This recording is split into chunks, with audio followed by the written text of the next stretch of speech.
இந்த நாளில் தீர்க்கதரிசனமாய் கர்த்தர் உங்களுக்கு கொடுக்குற வார்த்தை யாத்ராகமம் 19ஆம் அதிகாரம் 4:5 சொன்னது போல, கழுகினுடைய செட்டை மேல் சுமந்து உங்களை என் அண்டையிலே சேர்த்து கொண்டதையும் நீங்கள் கண்டிருக்கிறீர்கள். அதே போல சகல ஜனங்களிலும் நீங்கள் எனக்கு சொந்த சம்பத்தாயிருப்பீர், பூமி எல்லாம் என்னுடையது. அதே போல் 6ஆம் வசனத்தில், நீங்கள் எனக்கு ஆசாரிய ராஜ்யமும் பரிசுத்த ஜாதியுமாயிருப்பீர்கள் என்று நீ இஸ்ரவேல் புத்திரோடு சொல்ல வேண்டிய வார்த்தை என்றார்.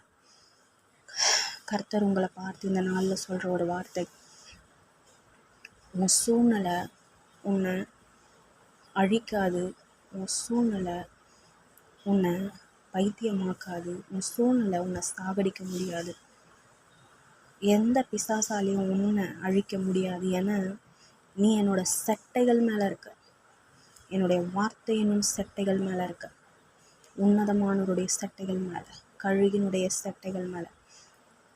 இது என்ன நடக்கும் வாழ்க்கையில்? நான் தீர்க்க தரிசனமாக கர்த்தர் சொல்கிறாரு, நீ உயரங்களுக்குள்ளே பறக்க போகிற. தேசம் பூமியெல்லாம் என்னோட இதுன்னு கர்த்தர் சொல்கிறார். ஒருவேளை உன் குடும்பம் உன்னை நீ இல்லாமல் போயிட்டா நல்லா இருக்கும். இந்த இடத்துல சொந்தங்கள் ஏன் நீ ஜீவனோட இருக்கன்னு உன்னை பார்த்து சொல்லியிருக்கலாம். ஆனால் கர்த்தர் சொல்கிறாரு, பூமி எல்லாம் என்னுடையது. இந்த பூமியை, இந்த தேசங்களை உனக்கு நான் தரப்போகிறேன். சகல ஜனங்களையும் முன்ன நான் சொந்த ஸ்தம்பத்தை எடுத்துக்கொண்டேன். இந்த பூமியே எனக்கு சொந்தம். அப்படிப்பட்ட ராஜாதி ராஜாவோட பிள்ளை நீ, ஆசாரிய கூட்டம் நீ. அதனால உன்னை ஒரு பிசாசாலையும், எந்த சூழ்நிலையாலையும், எந்த மனிதர்களாலும் உன்னை அழிக்க முடியாது. பைத்தியமாயிடுவனோ, செத்து போயிடுவனோ என்று நீ கலங்காத. நீ அநேகரை மரணத்திலிருந்து ஜீவனுக்குள்ள கொண்டு வரும்படி ஆசாரிய கூட்டமாய் உன்னை நான் தெரிந்து கொண்டிருக்கிறேன். பரிசுத்த ஜாதியா உன்னை நான் தெரிந்து கொண்டிருக்கிறேன். தேசங்கள் உன் கண்களுக்கு முன்னாடி இருக்கு. என் செட்டைகளை நீ அமர்ந்து தேசங்களுக்குள்ள கடந்து போக போற. இனி வர நாளில் உன்னை இன்னும் அதிகமாக நான் பயன்படுத்த போறேன். கர்த்தரோட வார்த்தை உன் வாயிலிருந்து புறப்படும்.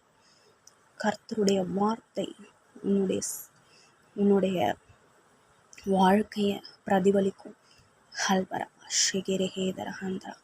கர்த்தர் உன்னை வாளாக்காமல் தலையாக்கி, கீழாக்காமல் மேலாக்குவார்.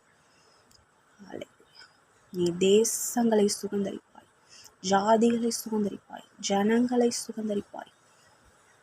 தேவனுடைய அன்பின் ஆழங்களுக்குள்ள, உயரங்களுக்குள்ள, கழுகினுடைய செட்டைகளில் சுமந்து உன்னை உயர உயர உன்னதமானவருடைய அந்த உயரமான அன்புக்குள்ள, ஆழங்களுக்குள்ள உன்னை தேவன் இன்னும் அதிகமாய் கொண்டு போகும்படி இந்த நாளில் உனக்குள் வல்லமையாய் கிரியை செய்கிறார்.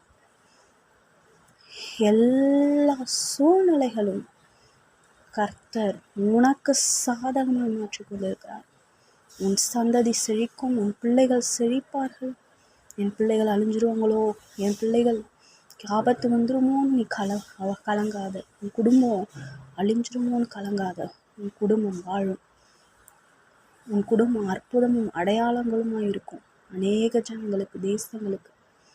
இந்த நாளில் கர்த்தர் உங்களுக்கு கொடுத்த வார்த்தையை நம்பி விசுவாசத்தோடு நடந்து போங்க.